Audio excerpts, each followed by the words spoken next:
అది లేదు.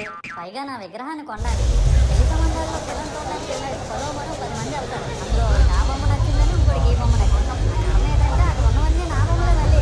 ఇలా 10 మందికి ఒక బొమ్మ నచ్చాక అన్నయ్య కూడా అలుసుగా తీసుకొని 10,000 15,000 బాబు తెచ్చుకోవచ్చు. ఇందులో బాబు ఎంత రేట్ అంటే కలకత్తా నుంచి తెప్పించామంటాడు. నాకు అర్థం కాదు ఏంటంటే ఇక్కడైతే నేను తినేసాడు షాపుకి వెళ్దామని. మునగాడు బొమ్మలు ఎంత బాగున్నాయి. నేనే కదా ఇలా నన్ను బజార్లో పెట్టి బేరం ఆడి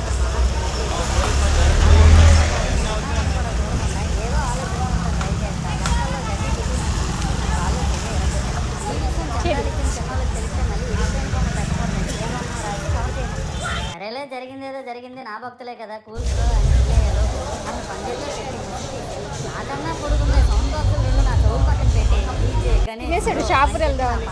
బొమ్మలు ఎంత బాగున్నాయి. పిల్లలు కదా ఇప్పుడు కాకపోతే ఎప్పుడు ఎంజాయ్ చేస్తారు. కాసేపట్లో పూజ స్టార్ట్ చేస్తారు. చేస్తా ఉంటే ఆ 5 రూపాయల వ్రతకల్పన బుక్ చూస్తే